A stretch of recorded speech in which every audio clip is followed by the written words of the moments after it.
Ahora, fíjense qué terrible que es esto, porque en toda desgracia, la víctima es la primera en reconocer el déficit. Por ejemplo, me supongo que si yo voy a Biafra y le digo, ¿usted de qué se queja? ¿Qué le falta?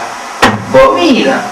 O si voy al Sahara y le digo, ¿y usted qué tiene tan protestante? Nos falta agua. O si le faltan medicamentos, o que le falte lo que sea. Pero cuando lo que falta es conocimiento científico, el analfabeta científico no lo puede entender así se le explica. Y no estoy faltándole el respeto. Si padres vivieran, no iban a captar, porque la formación no los preparó para que Dios demonio servía la ciencia, y ellos pensaban que a la ciencia no le debían nada, ¿no? Bueno, entonces sigamos adelante. La ciencia es invisible para el analfabeta científico. Y le voy a dar algunos ejemplitos. Por ejemplo, este es un amuno. El público que investiguen ellos, se refería a los alemanes y franceses, dice, la cultura española no necesita ni logaritmos ni ciencia, esos son propios de ellos, ¿no es cierto? Y este es un tipo, no estoy hablando de una bestia que andaba por ahí y que trabajaba, no, estoy hablando de un flor intelectual. Bueno, pero fíjense, déjenme mostrar quiénes son los más graves analfabetas científicos de México, estos que están acá, ¿no es cierto? Esto es una verdadera bestia. ¿Por qué? Fíjense una cosa, yo he seleccionado a estos porque ellos todos tienen artículos y libros sobre la cultura mexicana, ¿no? Y entonces, supóngase algo tan terrible. Ojo, acuérdense que lo que estoy tratando de demostrarles es que el analfabeta científico no ve la ciencia, no lo puede ver, ¿no? Les voy a contar una anécdota más, triste pero así, entretenida. Una vez un grupo de turistas fue a una isla de la Micronesia donde se había tenido lugar parte de la Segunda Guerra Mundial, y se encontraron que los naturales se habían hecho una radio con hojas, ramas y demás para pedirle al cielo que les mande víveres, como ellos habían visto que hacían los norteamericanos. Entonces, desde mi punto de vista, o desde el punto de vista de Piaget, digamos así, un analfabeta científico, el que no sabe qué es una radio, no puede ver una radio. Para ellos eso era una radio, ¿no es cierto? Bueno, entonces fíjense, si ustedes ven los libros de estas personas, cuando hablan del siglo XX, no se olvidan del movimiento muralista, literario, historiador, el tipo que descubrieron tales pirámides del sol, la tierra y demás, que el teatro, que el libro tal. Pero de un siglo XX que ha visto aparecer la cirugía abdominal, la cirugía cerebral, la cirugía cardíaca, la aviación, la televisión, la radiofonía, en fin, secuenciaron el genoma, desarmaron el átomo, no se daban cuenta que la cultura de la que ellos estaban hablando no había desarrollado la ciencia. ¿Por qué? Porque la ciencia es invisible para un analfabeta científico, ¿no? Una vez me peleé con este y le digo, pero con Monsiváis, que dijo, eso no es cultura. Cultura es teatro, cine, danzas folclóricas, literatura, no todas las, y realmente interpretar la realidad no tiene ninguna importancia para el ser humano. Bueno, si lo dice el señor que viene a golear los zapatos los sábados, es una cosa, pero que lo diga un líder intelectual, pueden decir cómo estaban los liberados, ¿no? Bueno, fíjense, por ejemplo, y esto, yo todo lo que les estoy mostrando lo saco de un periódico y hasta acá ustedes pueden ver. Este hombre dijo, y esta mujer discutió, en un momento dado dijeron que en 7 meses había muerto 246 mexicanos al internarse en Estados Unidos, ¿no es cierto?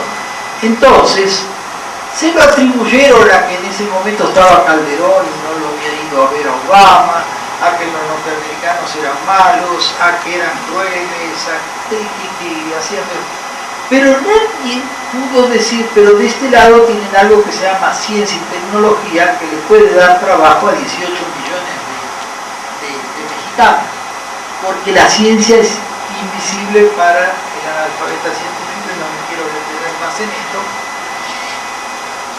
La tercera drama es que sí cree que tiene ciencia, porque la confunden con investigación, ¿no es cierto? Y dice, bueno, no hagan juego de palabras. No estoy haciendo ningún juego de palabras. Fíjense, en todo momento hay un orden de lo que se conoce rodeado del caos de lo que se ignora, ¿no es cierto? Entonces, por ejemplo, en esta frontera, por ejemplo, en un momento no se sabía que había células. Después se la descubrió, entonces el orden de lo conocido se agrandó, pero no se sabía que había bacterias. Pero cuando se supo, se agrandó el orden de lo conocido. Pero no se sabía que había virus. Bueno, cuando se supo que no se sabía que había priones. Bueno, entonces todos estos tipos son investigadores que no se puede ser un químico que se va a la noche a mirar y hacer cosmología, que va a descifrar qué sé yo, genes, no. Cada especialidad es tan difícil que el tipo puede agarrar un pedacito de esto, analiza y si lo entiende pasa a crecer el patrimonio cognitivo de la humanidad. Ahora, el científico, en cambio, ya les dije, es un tipo que interpreta la realidad sin recurrir a revelaciones, milagros, dogmas ni a principios teóricos. Por ejemplo, yo tengo colegas que son verdaderos científicos que si yo voy y les digo, ¿sabés que descubrimos una enzima que depende de una oración que te amo? Me saca patada. Bueno, o sea que es un científico tal como lo definí. Pero en cambio lo han corrido del SNI porque su originalidad no le alcanza para vivir de producir papers como le piden y demás. Y al revés, uno de mis maestros en Argentina se sacó el premio Nobel de Química, el doctor Luis Federico Ledesma, y bueno, les puedo decir que era un gran investigador, pero no le hablaran ustedes de las mujeres, de los negros, de esto, del otro, de más allá, porque además dice, si Dios los hizo así, qué sé yo. Bueno, o sea, ese era un buen investigador, pero no era un científico, ¿no es cierto? Entonces, la gente que cree que con tener investigación puede tener ciencia, está equivocada, porque no ha evolucionado la manera de interpretar la realidad desde las religiones para él, hasta la ciencia moderna. Entonces, otro de los dramas es que, por ejemplo, México carece de una cultura científica. La tienen, lógicamente, yo tengo amigos, conozco muchísima gente hiperculta, ¿no es cierto?, científica. ¿Qué llamaría una cultura científica? A alguien que yo le digo, ¿qué vas a ver para qué están haciendo este colisionador de hadrones? Me lo vas a ver explicar, pero aunque así sea, ¿qué les puedo decir? Abogado, me va a decir, mira, lo que pasa es que hacen chocar los rayos y se rompe todo y las partículas que quedan están buscando un bosón y demás, el bosón de Higgs, y bueno. O si le pregunto, che, Galileo viene antes o después de Einstein, y Einstein viene antes o después de Newton, me van a decir, no, pero mira, si uno, o sea, tiene una cultura científica. Bueno, nosotros no tenemos una buena cultura científica, pero para que ustedes vean esto, lo recorté de la jornada. Esto que dice acá abajo, lo tiene más grande acá. Esto dice el profesor Daniel McFadden, recibe el premio Nobel de Economía de manos del rey suizo Carlos VI Gustav en la ciudad de Estocolmo, Suiza. Es decir, evidentemente, si ese es una interfaz entre los que conocen y la sociedad, ¿no es cierto?, a eso estoy llamando. Eso es una cosa muy interesante, pero me consumiría mucho tiempo explicarlo. Pero entonces, estos señores no tienen una cultura científica. Pero lo más grave es México carece de una cultura compatible con la ciencia.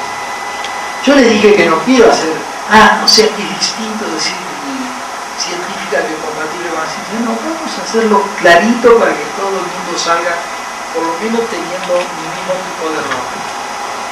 Vean, fíjense, a este muchacho, un jugador, Salvador Cabaña, de América, se hizo el loco en un lugar que queda a 3 cuadras de casa y le pegaron un balazo en la cabeza, ¿no?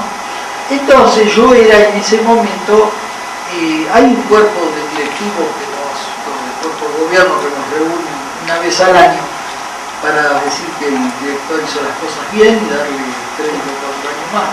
Pero gracias a eso yo sabía que el Instituto Nacional de Neurocirugía tiene una cosa que se llama Gamma Knife, que es capaz de operar un tumor en la cabeza sin abrirle la cabeza, ¿no es cierto? Y hacer otras reparaciones, ¿no es cierto?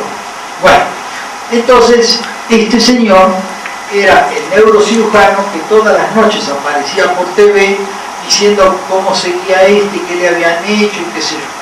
Este era el director del momento, que era el doctor Julio Sotelo, que era el director del Instituto Nacional de Neurocirugía, y esta es Tere Corona, que es la que lo sucedió. Bueno, entonces gracias a que ellos gastaron 43 millones de pesos en comprar un Gamma Knife a Alemania, lo salvaron a él. Pero diariamente se mueren muchos mexicanos, porque creo, voy a dar un número así, que pueden operar o usarlo con 4 personas por día, ¿no es cierto? Y si lo necesitan 20, quiere decir que todos los días se mueren 16 mexicanos, porque no alcanza eso. Entonces, este tipo, como se anduvo mejor, le dieron la gracia a la Virgen de Guadalupe, que lo había salvado, ¿no es cierto? Entonces yo aquí llamaría una cultura compatible con la ciencia. En primer lugar, alguien me va a decir, no seas bestia, esta es de hinchada, ¿qué querías? ¿Que entienda que es un Gamma Knife? No, se lo atribuyeron a la Virgen de Guadalupe, ¿sí? Pero resulta que 2 años después, ¿no? El tipo empezó a jugar al fútbol de vuelta, si bien no con la habilidad que lo hacía antes, y entonces yo, en un periodo, en una revista que viene con el Reforma, aseguraba, esto ya no lo escribió la Chupasquilla, los tipos de la fanaticada, esto ya lo escribió un periodista que hace un artículo de tapa, le asegura a la población que obró Dios, ¿no es cierto? Entonces se dan cuenta ustedes que es no tener una cultura compatible con la ciencia. Por ejemplo, déjenme darle otro ejemplo. Acá, estos tipos, dice acá que se reúnen 5.000 personas que se enlazan contra el cáncer. Y lo que dijeron es, ni un cáncer más. Wow. Yo diría que una cultura compatible con la ciencia sería que el América hubiera jugado contra el Guadalajara, el Toluca contra el Cruz Azul, y le comprara 2 aparatos más de esos al Instituto Nacional de Neurocirugía, o que pusiera la beca Salvador Cabaña para que todos los años vayan 8 muchachos electrónicos a ver cómo se hace ese aparato acá. ¿Entendido? O que acá le diga a estos tipos, no sean salames, denme 1.000 pesos cada uno, ya ustedes son 5.000, vamos a pagar 5 millones de pesos a un instituto de cancerología. Eso es entonces se dan cuenta que una cultura científica es decir que sabe cómo vienen las cosas en la ciencia, quién, por lo menos a nivel de cultura, ¿no? Que sabe fechas y demás. En cambio, una cultura compatible con la ciencia es que nuestra sociedad haga cosas y no vayan en desmedro de la ciencia o que ayuden a desarrollarla. Bueno, vamos a seguir. Entonces, el peor drama evolutivo, sigo con los dramas del analfabetismo, es ser seleccionado para una realidad y tener que sobrevivir en otra. O sea, esto yo lo puse entre comillas porque la evolución no selecciona para, o sea, en realidad en la ciencia ningún proceso es para, es porque, siempre la causa está atrás, ¿no es cierto?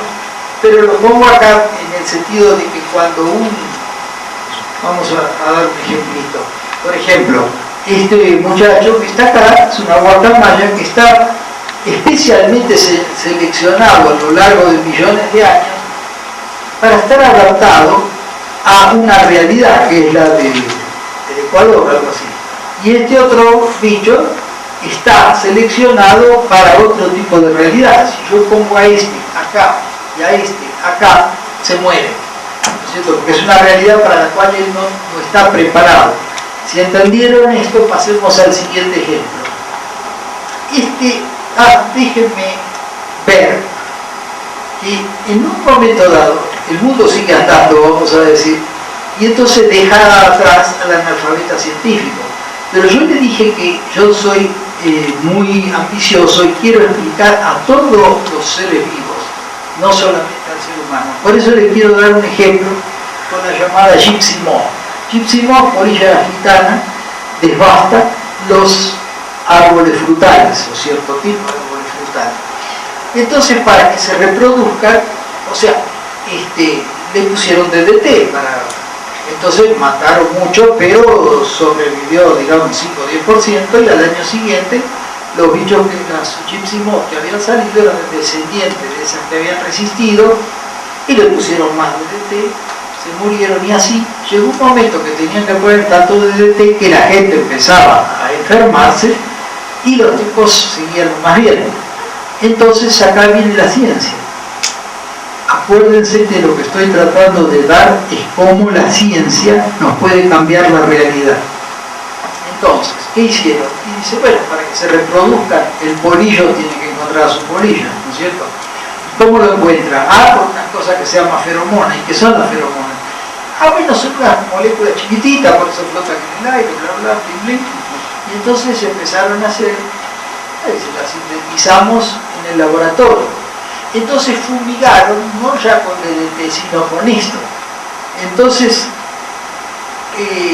la polilla no estaba preparada para interpretar si esta feromona venía de una polilla hembra o venía de un químico que le había tirado de un camioneta, ¿no es cierto? Entonces, prácticamente creo que se extinguieron. Entonces, pero lo que quiero sacar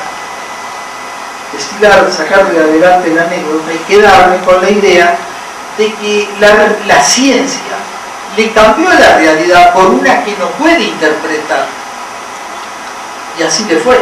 Entonces fíjense ustedes si este señor con esta cultura para hacer esto y el otro puede entender que es un marcapaso, una computadora, un colisionador de hadrones, o que es un Boeing 747 o una topografía o una cámara de 14 megapíxeles. O sea, esta realidad se la sigue cambiando la ciencia y la tecnología, y este señor es como el papagayo que llevábamos al polo, ¿no es cierto? Fíjense, esta es una cosa que pasó muy recientemente. Brasil está haciendo unas centrales eléctricas de no sé cuántos megavatios, y entonces, que va a negar a todos los pueblitos de esta gente. Entonces, este es el ministro de Ciencia, reunió a todos los capitanejos de los distintos pueblitos, vengan que les voy a explicar qué es la central. ¿A ustedes les parece que esto están en capacidad de entender cómo van a generar esa electricidad y qué pasa? No. Entonces ya no son personas prácticamente, ¿no es cierto? Mira. Ahora,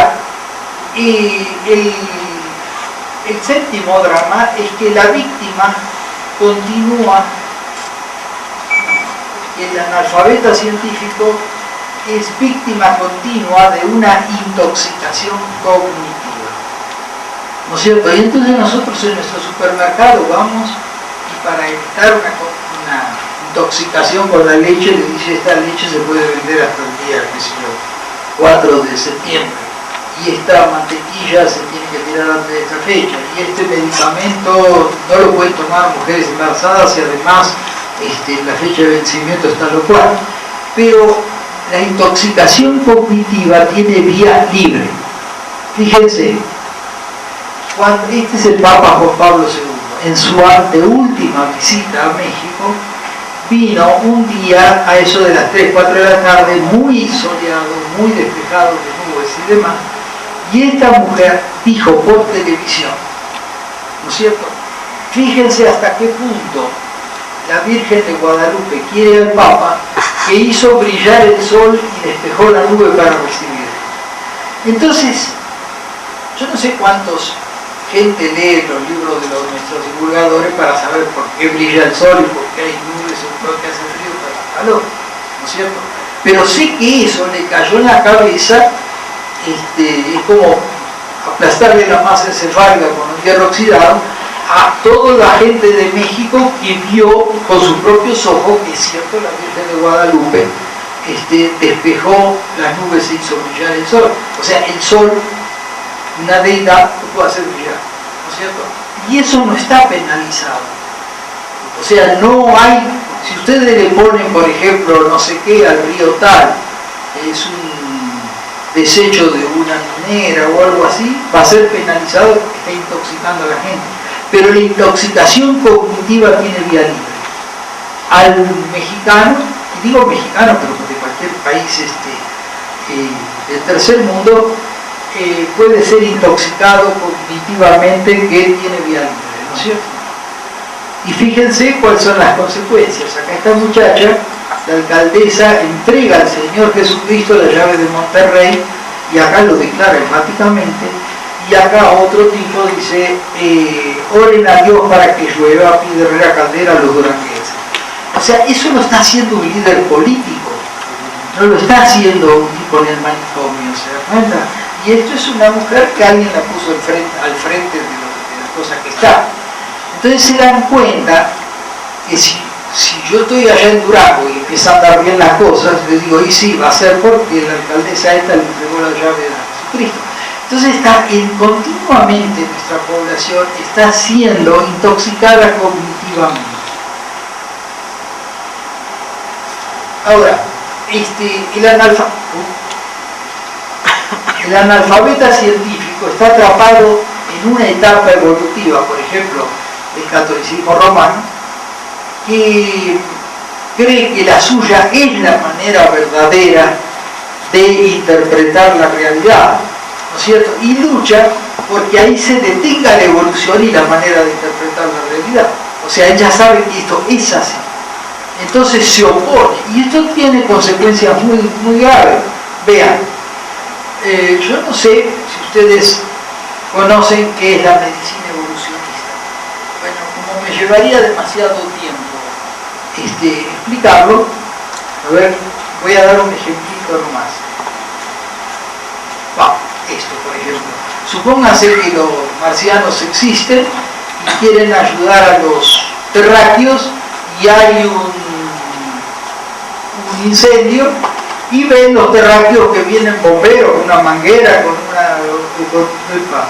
con una autobomba que hace barullo, que tiran agua, que se sube por la ventana, rompe los vidrios. Entonces vamos a ayudar a los terráqueos, vamos a matar bomberos, cortarle las mangueras y todo, y uno les diga, no, un momentito, ya sé que eso no es normal, pero eso es parte de la solución. Entonces voy a darle un ejemplo un poco más real. Fíjense, una célula de nuestro, por ejemplo, cuando alguien tiene anemia, quiere decir que le falta hierro en la sangre, y entonces no puede hacer glóbulos rojos y demás, y tiene anemia. Si la anemia no existiera, la mitad de los tangos y la mitad de las óperas desaparecerían, porque parece que es la enfermedad de los compositores, ¿no? La Traviata la tenía, Mignon la tenía, ¿cómo se llama? La Bohème, todo. Bueno. Entonces, pero a lo que voy es que para que nosotros tengamos hierro, nuestro genoma tiene que hacer moléculas que se llaman apoferritina, que se pega al hierro, que cuando está pegada al hierro es recibida por un receptor de la membrana, y cuando el receptor se pega acá, se le pega esto, entonces se endosita, y cuando se endosita viene acá y otro le larga tanto ácido que le hace largar los hierros y la tipa viene por acá. Bueno, eso es demasiado complejo. Y el bacilo de Koch no tiene ni en chiste este mecanismo. Entonces, ¿de qué depende? De que el tuberculoso se lo dé. De alguna manera nuestro organismo ha captado eso, entonces cuando se ve invadido por ciertos parásitos o ciertas bacterias, por ejemplo el bacilo de Koch, lo que hace es, con una sustancia que segrega los glóbulos rojos, los leucocitos, ¿no es cierto?, hace que no se absorba hierro, se produce una anemia, pero es para reventarlo al bacilo de Koch. Entonces viene el médico que no sabe medicina evolutiva y le dice, no, le falta hierro, tome esto todas las mañanas, qué sé yo. Entonces el bacilo de Koch va a decir, gracias, ¿no es cierto? Bueno,